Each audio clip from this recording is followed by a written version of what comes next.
금주 중에 저희 막내 아들이 유치원을 졸업을 하였습니다. 유치원에 아침에 이렇게 데려다 주고 하다 보면 정문을 들어가서 바로 있는 건물에 이제 1층이 병설 유치원이고 이제 저학년들이 그 건물에서 공부를 합니다. 그러다 보니까 정문을 들어가면 바로 있는 출입구, 건물 출입구이기 때문에 가장 많은 사람들이 다니는, 가장 많은 아이들이 다니는 그런 출입구가 되는데요. 그 출입구 계단에 속담이 적혀 있습니다. 들어가자마자 보이는 출입구입니다. 쭉 속담이 적혀 있는데 가장 먼저 보이는 이 초등학교 그리고 병설 유치원 다니는 저학년 아이들이 가장 먼저 볼 중요한 속담이니까 이제 써놓으셨겠죠. 그 속담은 무엇입니까? 모난돌이 정 맞는다입니다. 그래서 제가 이게 2023년 작년도 재작년도 3월에 제가 찍은 사진인데요. 아니 수많은 속담들이 다 있는데 그 중에서 가장 제일 잘 보이는 1층에 제일 처음에 있는 그 속담, 이거는 정말로 고르고 골라서 자라나는 우리 아이들이 꼭 마음에 새겼으면 좋을 우리나라의 귀한 속담이다라고 생각해서 붙이셨을 것 아닙니까?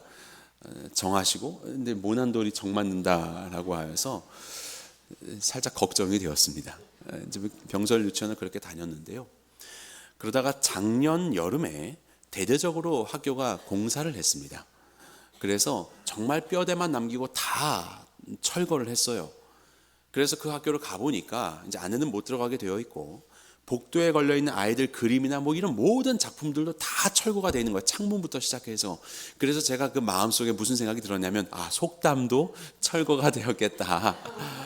이제 그럼 뭐 어떤 순서로 어떤 것이 붙어 있을까 뭐 이런 이제 내심 기대가 되었습니다. 작년 여름에. 그리고 나서 새롭게 단장이 된 이 학교, 그리고 그곳에 갔더니 이렇게 되어 있었습니다.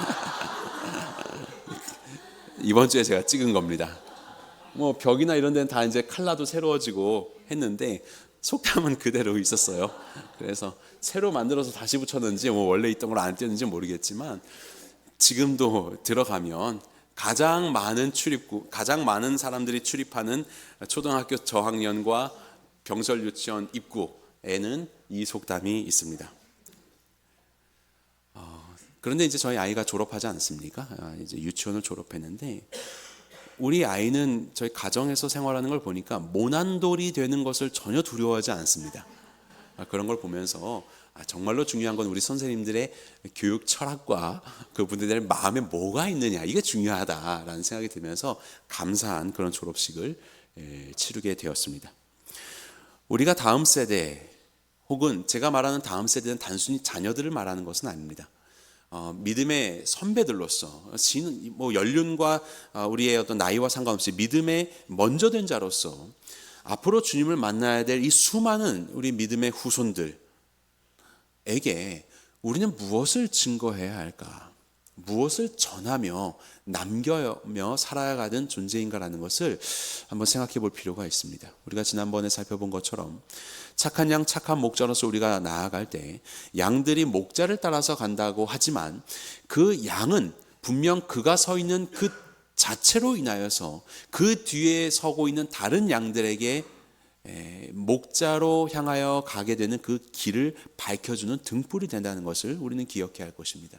목자의 음성이 조금 희미하게 들리는 다른 양들이 있을 때 그 양들은 앞서가는 양들을 쳐다보면서 함께 그 길을 가게 될 것이기 때문에 우리는 예수님을 따르는 착한 양이지만 동시에 다른 양들 앞에 서 있는 목자가 된다는 것을 잊지 말아야 할 것이에요. 착한 목자로서 우리는 무엇을 이 땅의 많은 신앙의 후손들에게 남겨줄 것인가? 첫 번째는 바로 믿음의 유산을 남겨주어야 합니다. 믿음의 유산을 물려주어야 합니다. 믿음의 유산이라는 것은 무엇일까요? 우리의 믿음의 대상이 되시는 하나님이 어떤 분이신지를 알리는 것입니다. 우리의 믿음의 대상이 되시는 하나님이 어떠한 분인지를 알려주는 것, 이것이 바로 믿음의 유산을 남겨주는 것이에요. 아브라함에게 있어서 믿음의 유산은 무엇이었을까요? 그에게 약속하시고 친히 그 약속을 이루시는 하나님, 그 하나님을 알게 하는 것입니다. 이것이 믿음의 조상인 아브라함이 남겨놓은 믿음의 유산입니다. 하나님은 아브라함에게 약속하셨습니다. 창세기 15장에 보니까 하나님이 아브라함에게 약속하신 것은 크게 두 가지입니다. 두 가지. 자, 첫 번째, 그를 이끌고 밖으로 나가 이르시되 하늘을 우러러 무뼈를 셀 수 있나 보라. 또 그에게 이르시되 내 자손이 이와 같으리라. 자손이 없었습니다. 무자했었던 아브라함에게 내가 너에게 자녀를 줄 것이고 그 자녀로 인하여서 큰 민족을 이루게 할 것이야 라고 하는 씨, 자녀, 자손, 이것이 하나님의 첫 번째 약속입니다. 그리고 두 번째 하나님의 약속이 있는데 그것은 또 그에게 이르시되 나는 이 땅을 내게 주어 소유를 삼게 하려고 너를 갈대아인의 우리에서 이끌어낸 여호와니라. 아브라함을 왜 갈대아 우리에서 인도하여 내셨습니까? 땅을 주시려고 인도하셨습니다. 그 자손들이 함께 살며 영위할 땅. 그래서 하나님은 두 가지 약속을 하셨는데 자녀를 주겠다, 그리고 땅을 주겠다. 이 두 가지를 약속하셨습니다. 그리고 그 하나님은 정말로 당신이 약속하신 대로 자녀를 주셨지요. 23장의 시작을 보시면 사라의 죽음에서부터 시작합니다. 사라가 127세를 살았으니 그가 누린 햇수라. 사라가 죽었습니다. 더 이상 사라를 통하여서 얻을 수 있는 자녀는 이제 완전히 끊겨지게 되었습니다. 오직 유일한 이삭 그 한 명, 100세에 주신 그 아들 하나, 하나님의 이 언약의 징표로서 하나님께서는 이 이삭을 허락해 주셨던 것이에요. 그리고 이제 두 번째는요, 바로 땅입니다. 하나님이 자녀를 준다고 하시고 큰 민족을 이룬다고 하셨는데 100세 때 날 줄 누가 알았겠습니까? 그리고 100세 때 낳았더니 그 아들도 결혼을 하고 빨리 자손을 낳아야 되는데 그 자손을 낳지 않아요. 이삭이 결혼을 합니다. 그런데 자녀가 생기지 않았거든요. 리브가가 잉태를 하지 못하였습니다. 지금 요 때, 사라가 죽을 요 때의 이삭의 나이가 37세거든요. 37세. 이삭은 40세 때에 자녀를 낳습니다. 그러니 여전히 씨앗에 대한, 자손에 대한 그림은 여전히 캄캄한 거예요. 나는 이삭 하나 낳지만 이삭이 한 20명 나면 야 정말로 이제 큰 민족을 이루어지겠다 이런 생각이라도 할 수 있는데 여전히 이삭도 자녀를 낳지 못하는 상황이기 때문에 아브라함에게 있어서는 정말로 하나님의 약속이 보여지지 않는 상황이죠. 그럼에도 불구하고 그는 믿었지요.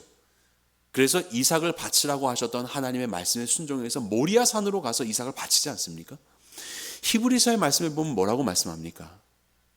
하나님께 이삭을 드려도 하나님이 이를 다시 살리실 것을 믿었습니다. 그것이 아브라함의 믿음이었어요.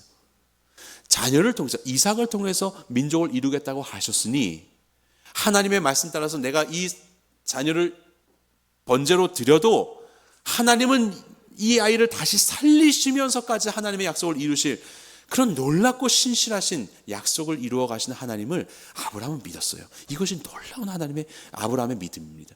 그리고 이제 뭐예요? 두 번째 땅입니다. 땅 주신다고 했는데 한 뼘의 땅도 가나안 땅을 소유하지 못하고 있는 것이 아브라함이었습니다. 그는 여전히 나그네입니다. 땅이 없는 것이에요. 바로 그러한 아브라함은 오늘 본문에서 사라를 장사할 막벨라 굴이 있는 그 땅을 사게 됩니다. 그런데 23장을 쭉 보시면요, 단순히 장사를 지내기 위해서 땅을 얻는 것이 아니라는 것을 우리는 알게 됩니다. 해쪽 속에 모여 있을 때에 아브라함이 가서 내가 내 아내를 장사할 소유지를 주십시오 라고 그렇게 얘기하는데, 여기에 소유지라는 것은 다른 말로 기업이라는 뜻입니다. 기업이란 무엇입니까? 이것은 대대손손으로 이어가게 할 수 있는 유산을 말하는 거예요. 기업. 그러니까 단순히 내 아내를 장사할 땅을 좀 빌려주십시오를 말하는 것이 아니라 이 땅이 내 땅이 되게 해서 나의 자녀 손손 대대로 물려갈 나의 소유지가 되게 해주십시오라고 그렇게 말하고 있는 것입니다. 그랬더니 그곳에 있는 그 해쪽 속에 있는 많은 사람들이 있었죠. 그런데 이 해쪽 속 안에서 아브라함은 매우 유력한 사람이었던 것 같습니다. 그는 그 나그네로 살고 있었지만 많은 돈이 있었고 그의 그 거느리고 있는 군사 사병의 숫자만 300명이 넘는 이제 그런 힘이 있는 자가 바로 아브라함이지 않았습니까? 그래서 이 땅을 주라고 할 때 이 세 족속 사람들이 아브라함을 미워하지 않았어요. 당연히 당신의 사랑하는 아내를 장사해야지요. 그런데 땅을 당신의 기업으로 주는 것은 조금 조심스럽습니다. 아브라함이 요청했었던 막벨라 굴이 있는 그 땅은 에브론이라는 사람의 소유지였습니다. 에브론이 그 이야기를 듣고 말합니다. 아유, 아브라함이요, 당연히 우리가 땅을 드려야지요. 그런데 그냥 땅을 드릴 테니, 그 필요한 것을 드릴 테니 장사하십시오, 이렇게 말합니다. 그러니까 땅을 그의 소유로 주지 않겠다는 말입니다. 빌려주겠다는 말입니다. 그랬더니 아브라함이 아닙니다, 난 그것을 값을 주고 사겠습니다, 내 소유로 삼겠습니다 라고 말하거든요. 땅을 사겠습니다. 그러자 에브론이 이렇게 말합니다. 아유, 그 땅, 그 막벨라 굴, 그리고 그 굴 주변에 있는 땅까지 그냥 이렇게 해가지고 그거 돈 주고 살려면 400세겔은 줘야 됩니다. 그런데 우리 사이에 뭐 400세겔 그게 무슨 문제입니까? 그냥 쓰세요, 이렇게 말하고 있어요. 자꾸 팔지 않으려는 것입니다. 그러자 아브라함은 400세겔을 주어버리죠. 당신이 말한 그 400세겔 내가 주겠습니다. 그래서 그 땅을 사버립니다. 지금 오늘 본문이 그 이야기입니다. 그래서 막벨라 굴을 자기의 소유로 삼았습니다. 하나님께서 자녀를 주신다고 했는데 자녀가 태어나지 않자 하갈을 통하여서 이스마엘을 낳지 않습니까? 이 아브라함의 믿음 없음을 보여주는 것이죠. 그러면 오늘 본문도 마치 하나님이 땅을 주신다고 약속하셨는데 그 두 번째 약속으로, 그런데 이제 아내도 죽고 땅이 없는 거예요. 여전히 한 평도 없는 거예요. 그래서 억지로라도 땅을 사가지고 좀 내 땅을 소유하려고 그렇게 아브라함이 일한 것일까요? 마치 이스마엘을 얻는 것처럼? 그런 것이 아닙니다. 오늘 이 막벨라 굴을 땅을 산 이 아브라함은요, 정말로 어마어마한 믿음의 모습을 우리에게 보여주고 그 믿음의 유산을 남겨주고 있는 것이에요. 아브라함이 뭐 돈을 주고 사면 막벨라 굴만 샀겠습니까? 그 가나안 땅에 있는 많은 곳을 샀겠지요. 아니, 전쟁을 일으켜서라도 그 땅을 차지할 수 있는 것이 아브라함의 능력이지 않았습니까? 그런데 그는 하나님이 주실 때까지 그 땅을 기다리고 있어요. 그런데 지금 그 땅을 기다리면서 조금은 좀 집착하듯이 그 햇사람에게서 이 막벨라 굴 땅을 사냅니다. 왜 그랬을까요? 그리고 샀더니 그 땅에서 뭐 농사를 짓고 경작하면서 산 것도 아니고 그곳에서 집을 짓고 거주하면서 산 것도 아니라 말 그대로 무덤을 산 겁니다. 무덤으로 쓰려고 그곳을 샀습니다. 도대체 아브라함은 왜 이렇게 이 땅을 그의 소유로 만들고자 했을까요? 우리는 이것이 하나님께서 주시는 약속 가운데 나타난 아브라함의 믿음의 반응이라는 것을 알 수 있어요. 자, 창세기 15장에 하나님께서 그의 후손들의 그리고 그의 땅에 대해서 약속하실 때 이렇게 말씀합니다. 여호와께서 아브라함에게 이르시되 너는 반드시 알라. 내 자손이 이방에서 객이 되어 그들을 섬기겠고 그들은 400년 동안 내 자손을 괴롭히리니. 너의 자손이 생기는데 그 자손들이 400년 동안이나 다른 이방 민족들에게서 억눌리게 될 것이야. 그리고 내 자손은 4대 만에 이 땅으로 돌아올 것이다 라고 말씀하는 겁니다. 그러니까 하나님께서 이 땅을 주셨지만 사실 이 땅이 여전히 우리 땅이 아니고 400년 후에야 4대 만에 돌아온 이스라엘 백성들이 이 땅으로 다시 찾아오게 될 것이다. 400년 동안이나 다른 이방 민족들에게 억압을 당하면서 타지 생활을 하게 될 것이다 라는 이 말씀을 하시거든요. 여기서 보니까 400년을 4대라고 말한 건 이건 것 같습니다. 아브라함이 있고 아브라함 이후에 이삭 이후에 야곱 이후에 요셉 때 이제 애굽으로 가죠. 그리고 나서 400년이 흐르고 출애굽 세대가 있습니다. 그래서 이렇게 요셉 다음을 출애굽 세대라고 해서 아브라함 이후로 4대 만에 너희가 가나안 땅에 돌아오게 될 것이야. 다시 말하면 400년 동안이나 너희의 후손이 이방 민족들로부터 억압을 받고 있지만 너희가 가야 할 곳은 가나안 땅이야. 너희가 결국 향해야 할 곳은 가나안 땅이야. 너희는 이 땅으로 돌아오게 될 거야. 이게 내 약속이야. 그리고 너는 이 땅을, 너희의 후손들은 이 땅을 차지하게 될 거야. 이것이 하나님의 약속이었습니다. 아브라함은 이 약속의 말씀을 들었습니다. 그리고 그는 준비하는 것입니다. 무엇을요? 지금 여전히 내 눈에 보기에 이 땅은 전혀 내 땅이 아니지만 하나님이 말씀하셨으니 하나님은 말씀하신 것을 이루시는 하나님이시다. 이 믿음의 유산을 남겨주기 위해서 400년 이후를 바라보며 그의 후손들에게 너희가 이방인에게 이 어려움을 당하고 있지만 너희가 가야 할 삶의 방향은 이것이야. 하나님은 우리에게 이것을 말씀하셨고 결국 이것은 이루어질 것이야. 이것을 잊지 말아라. 이것을 잊지 말아라 라고 하는 바로 그 마음을 담아서 아브라함은 가나안 땅에 그 작은 막벨라 굴을 산 것이죠. 그래서 먼 훗날에 자기의 자녀들이 이곳이 애굽 땅이고 이스라엘 백성들이 살고 있었던 고센 땅입니다. 그들은 고센 땅에서 400년간 살게 될 것이지만 결국 너희가 살아야 할 땅은 이 땅이 아니라 가나안 땅이라는 것을 보여주기 위하여 가나안 땅의 헤브론 지역의 막벨라 굴을 사고 바로 여기에서 마치 그들이 마땅히 향해야 할, 마땅히 가야 할 그 어둠 속에서 하나님의 말씀, 언약을 말씀하신 하나님의 이 약속을 등불로써 밝혀주는 그런 막벨라 굴이 되게 하여서 애굽 땅을 살아가는 자기의 후손들이 하나님의 말씀을 따라서 가나안 땅을 향할 수 있도록 그는 지금 그 믿음의 유산을 남겨주고 있는 것입니다. 그래서 요셉은 죽을 때 어떤 유언을 합니까? 너희가 언젠가 애굽 땅을 떠나서 가나안 땅으로 가게 될 것이야. 우리가 있어야 할 곳은 이곳이 아니야. 나는 총리야. 우리는 괜찮아. 하지만 이것이 우리가 있어야 할 최종 목적지가 아니야. 우리는 다시 돌아가게 될 것이야. 그것이 우리 할아버지에게 주셨던 말씀인데 그럴 때 너희는 나의 모든 유고를 가지고 가나안 땅으로 가서 거기에 나를 매장해 주어라. 피라미드에 묻어라 이런 이야기 하지 않습니다. 그것이 요셉의 유언이었죠. 그렇게 아브라함이 산 이 막벨라 굴은 애굽에서 종살이하고 있었던 이스라엘 백성들에게 하나님의 말씀을 기억하게 하고 그들이 마땅히 가야 할 곳이 무엇인지를 보여주는 등불이 되었던 것입니다.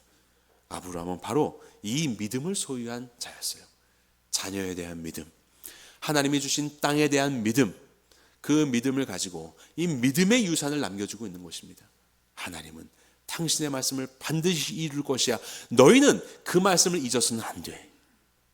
이것이 지금 나는 살아가지만 살아가 죽는 것처럼 나도 죽겠지만 400년 후에 우리의 후손들은 어떻게 하나님의 말씀을 기억할 수 있을까? 400년 후에 우리의 후손들은 어떻게 내게 주신 이 말씀 하신 하나님을 기억하고 그 길을 갈 수 있을까?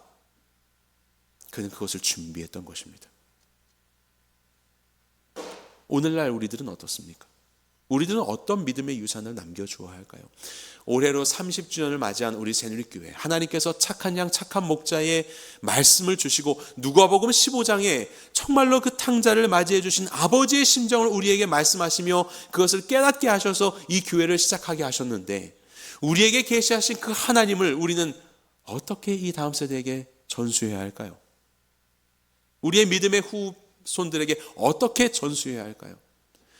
우리에게 찾아오신 하나님은 바로 그 하나님이셨는데 이 하나님이 앞으로의 30년 이후에도 우리의 믿음의 후손들의 그 마음에 사무치는 하나님으로 자리할 수 있을까요?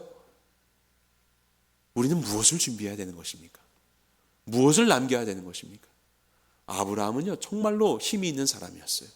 많은 재물을 가지고 있었어요. 많은 군사력을 가지고 있었어요.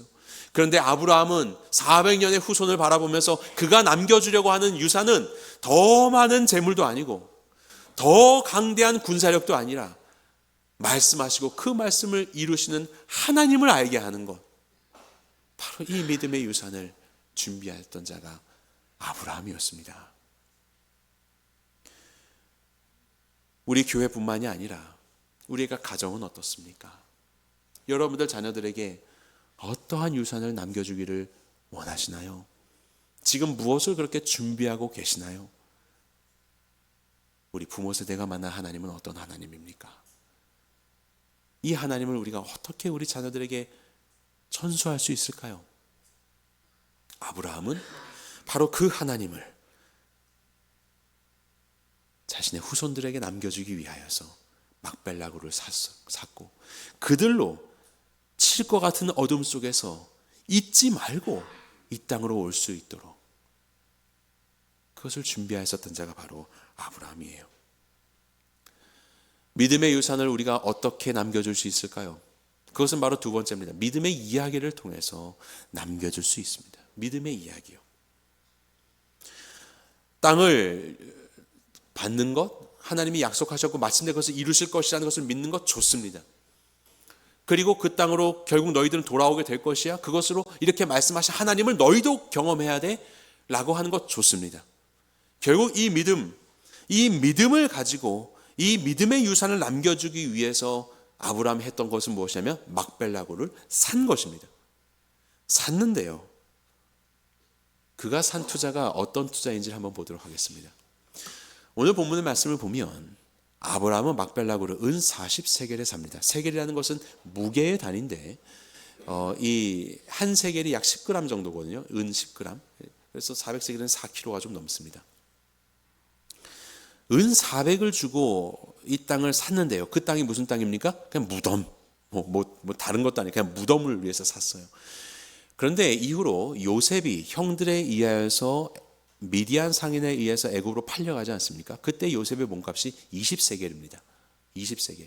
원래 노예의 몸값이 30세겔이거든요. 그래서 예수님도 은 30에 팔려가셨습니다. 가룟유다가 은 30에 팔았죠. 근데 이제 요셉은 좀 비교적 젊은 나이 17살이다 보니까 이제 은 20으로 그렇게 팔려가게 되었습니다. 이렇게 보면 요셉과도 같은 사람의 20명분의 돈을 주고 산 것이죠. 자, 그 다음에 예레미야 때 보면 예레미야가 아나도 밭을 사는데 그 밭의 가격이 17세겔입니다. 밭의 이 평수가 몇 평인지는 모르겠지만 어쨌든 밭을 사는데 17세겔의 돈을 주게 됩니다. 그리고 다윗 시대 때에 아리우나 타작마당을 사게 되는데 그 타작마당의 값이 50세겔입니다. 아리우나 타작마당은 어디에 있는 땅이냐면 예루살렘 땅입니다. 예루살렘. 오늘날 우리에게로 보면 강남입니다. 강남 땅을 타작마당을 샀는데 은 50 주고 샀습니다. 그런데 무덤을 사는데 아브라함은 400세겔을 주었다는 것이에요. 강남 땅 그만큼 사는 데에 50인데 그보다 8배나 되는 돈을 단지 무덤을 위해서 산 것이 아브라함입니다. 그러니까 다시 말하면요, 지금 이 막벨라 굴을 판다고 하였을 때, 야, 이거 400세겔인데, 그 땅이 400세겔인데, 이게 뭐 우리에게 무슨 문제가 되겠느냐라고 그렇게 말할 때, 그는 팔 생각이 없는 것이었습니다. 한마디로 뻥튀기 해서 그냥 말한 것이요. 이 땅이요? 이거 100억인데요. 아, 이게 무슨 소용이, 이거 100억이에요, 100억. 그냥 쓰세요. 그냥 드릴 테니까 빌려 쓰세요. 이 얘기를 한 것입니다. 그런데 아브라함은 그냥 그것을 받아서 사버린 거예요. 강남 땅에 8배나 되는 가격으로 무덤을 샀습니다. 그리고 심지어는요, 다윗 시대에서 아브라함의 시대는 1000년의 시간입니다. 1000년의 시간. 1000년 전에 그 값을 주고 샀으니 이것은 비교할 수 없는 가격이에요. 말도 안 되는 가격을 산 겁니다. 만약에 사라가 이 시간에 살아 있었다면 아브라함은 등짝 맞았을 겁니다. 도대체 이 땅을 400세겔을 주고 샀다고? 정신이 있는 거야, 없는 거야? 도대체 무슨 투자를 이렇게 한다는 것입니까? 그것이 바로 아브라함의 투자였었던 거예요. 아마도 가나안 땅 살고 애굽 땅을 살고 있었던 이 후손들이 그런 이야기 했을 거예요. 야, 우린 여기 살고 있지만 하나님은 우리에게 땅 주셨어. 그 땅이 어디냐면 저 가나안 땅이야. 맞아. 옛날 400년 전에 우리 할아버지에게 하나님께서 그 땅 주셨다고 했지. 맞아. 그 땅 속에서 그 막벨라굴 그 땅 우리가 그 집문서 가지고 있어. 그 땅 문서 우리 거기 가지고 있어.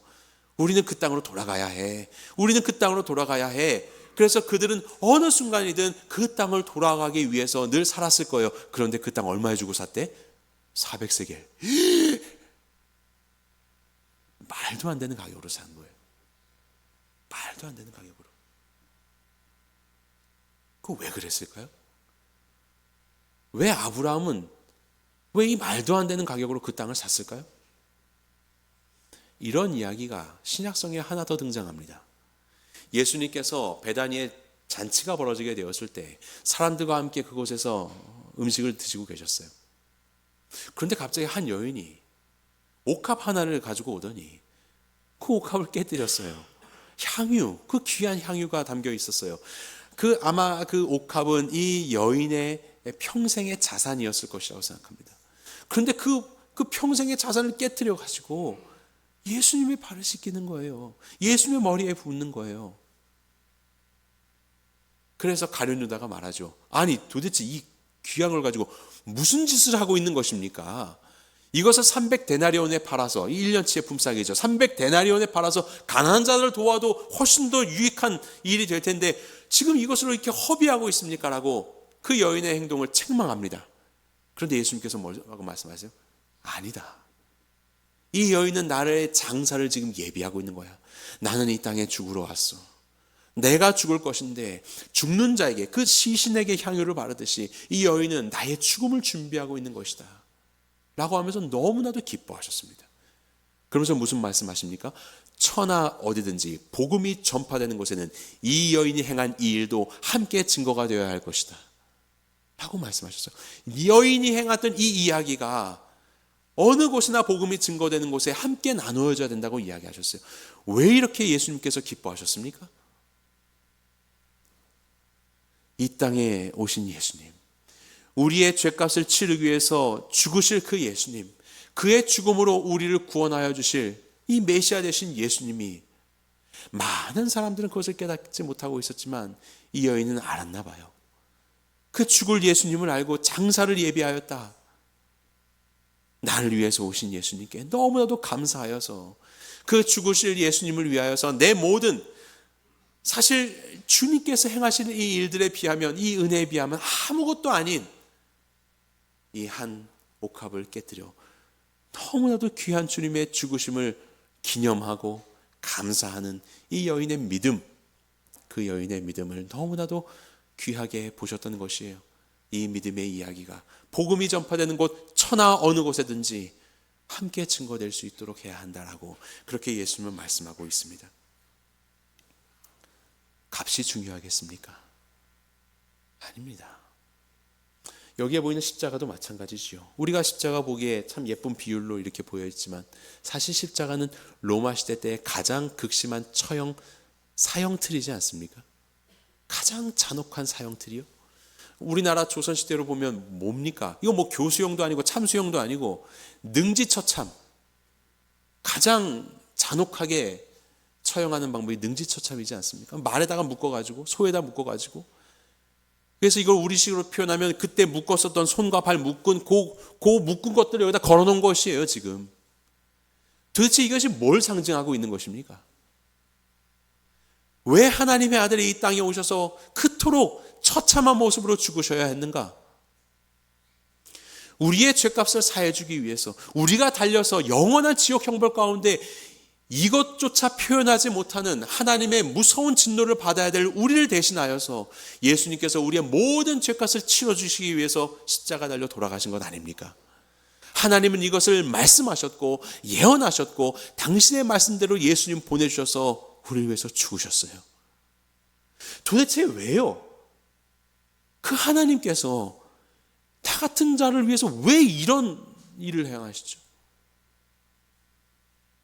이게 지금 합당한 거래 맞습니까? 이거 제대로 된 투자 맞습니까? 그냥 한 옥합에서 한 술만 해서 향유를 바르면 되지 왜 이걸 몽땅 깨뜨려가지고 이렇게 허비하는 것입니까? 막벨라구를 판다고 했을 때 400을 이야기하면 아유 무슨 말씀이세요? 한 2-3개를 드리겠습니다. 무덤 굴인데 이렇게 흥정해서 사도 되는 건 아닙니까? 왜 그것을 덥석 사버리지요? 왜 그것을 다 깨트려 버리지요? 왜 이렇게 참혹하게 예수님은 당신의 피를 쏟으셔야 됐습니까? 그 마음에 무엇이 있는가를 보여주는 것입니다. 우리 주님의 마음에 너무나도 구원하고자 하고 사랑하시는 저와 여러분들이 있으셨기 때문에 우리 예수님이 기꺼이 이 십자가를 지으셨어요. 십자가 아니고 다른 것 없어요. 이 십자가를 그렇게 맞이하신 것입니다. 아브라함도요. 나의 후손들 400년 후를 바라보고 그들이 내게 말씀하신 이 하나님께서 정말로 이 땅을 너희에게 줄 거야. 너희가 볼 때에 여전히 캄캄하지? 아무것도 없는 것 같지? 아니야. 하나님은 이 땅에 줄 거야 라고 그 후손들에게 이 믿음을 가르쳐 주려고, 이것을 남겨주려는 그 열망이 너무나도 크기 때문에 기꺼이 400세겔을 주고 이 막벨라굴을 산 것입니다. 이것이 아브라함의 믿음입니다. 이것이 아브라함의 믿음의 이야기입니다.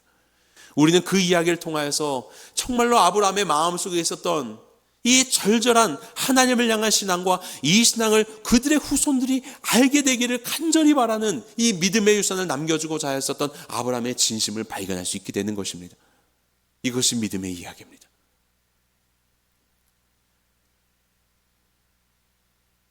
우리는 어떻습니까? 누가복음 15장에 우리가 만난 그 하나님을 우리의 믿음의 후손들에게 증거하기 위해서 우리는 무슨 믿음의 삶을 살고 있습니까? 야고보에서 말씀하신 것처럼 행함이 없는 믿음은 죽은 믿음이라고 하셨거든요. 그 안에 믿음이 있음으로 말미암아 행함이 드러나게 되고 나의 행함으로 그 믿음을 증명하게 된다라고 말씀하셨습니다. 아브라함 속에 있었던 그 믿음이 막벨라 그 작은 굴을 사는 데에 400세겔의 돈을 주고 사는 것으로 그 믿음의 이야기로 증명됩니다. 예수 그리스도의 오심과 그분의 행하시는 구원의 역사에 대한 감격이 한 여인의 옥합을 깨뜨리는 행위로 증명이 됩니다.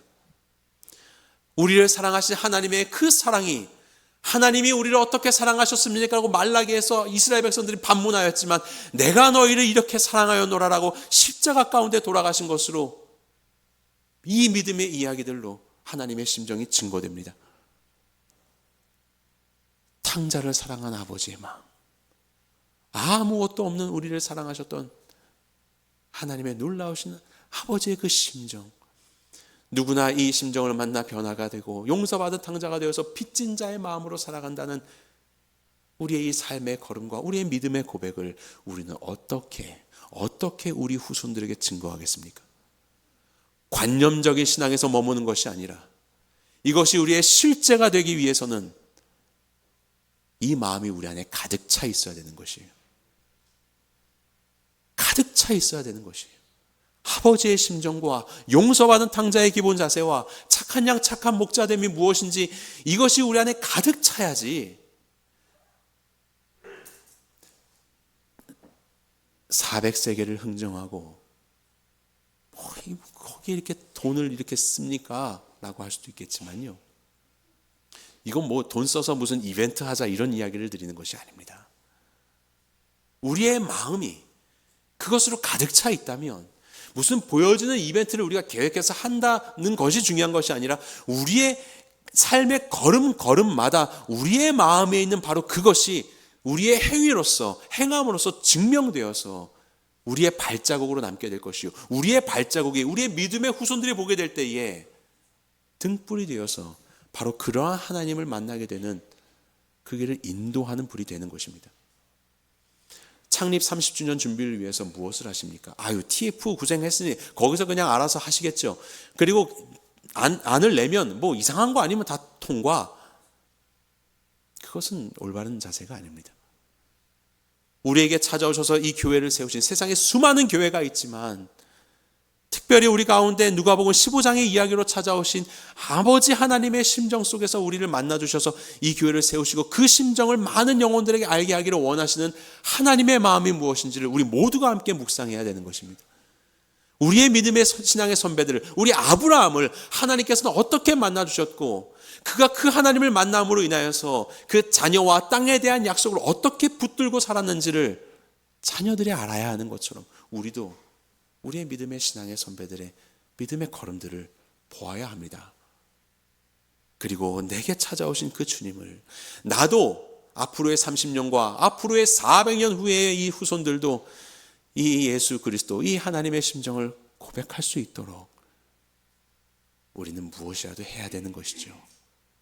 우리의 마음 가운데 이것이 가득 차 있다면 그것은 너무나도 자연스럽게 아주 작은 일들을 통해서라도 하나님의 심정을 이 땅 가운데 드러내는 그 일로 나타나게 될 것입니다. 우리는 이 일에 우리 모두가 쓰임 받기 위해서 함께 기도하며 준비해야 될 것이에요. 그것이 창립 30주년을 맞는 새누리교회 모든 성도들에게 주신 책무입니다. 믿음의 유산을 남겨주라고요. 믿음의 이야기를 통해서 남겨주라고요. 이를 위해서 우리의 온 마음을 그것으로 채우는 것이에요. 아브라함 막벨라구를 살 때 그의 중심은 400세겔이냐 100세겔이냐 1000세겔이냐 이것이 중요한 것이 아니었습니다.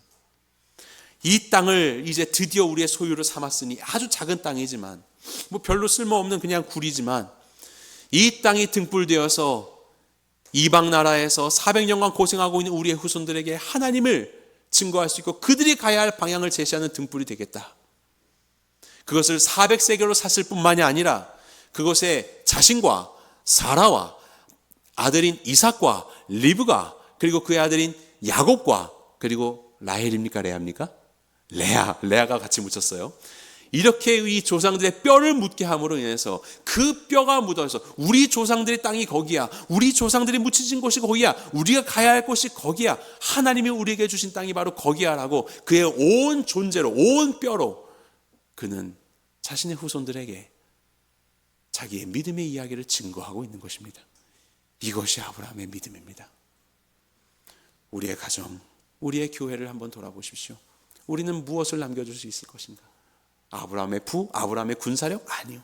아브라함의 믿음, 그 하나님을 남겨주기 위해서 그는 그의 삶을 드렸습니다. 우리의 교회와 또 우리의 가정 속에서 우리에게 허락하신 귀한 자녀들과 다음 세대 가운데 우리가 무엇을 남겨줄 수 있을지 이를 위해서 더욱더 여러분들의 마음을 점검하십시오. 내 마음속에 가득 찬 것이 무엇인가? 내 마음은 무엇을 향하고 있는가? 나는 어떻게 하나님을 만나고 있고 어떻게 그 하나님을 채워가고 있는가? 그 하나님이 우리 안에 가득히 차게 될 때 우리의 작은 삶의 행위, 이 모습을 통하여 우리의 믿음이 증거될 것이고 그러한 우리의 작은 발자취가 우리의 다음 세대에게 귀한 등불이 되어서 그들도 하나님 앞에 서게 되어 믿음의 세대로서 영원히 남게 되는 놀라운 일들 가운데 쓰임받게 될 것입니다. 이 일을 위해서 준비하시며 이 일을 위해서 믿음의 유산을 여러분들의 아름다운 이야기들로 남겨내시는 하나님의 자녀가 되기를, 새누리교회 모든 성도가 되기를 주님의 이름으로 간절히 축원합니다.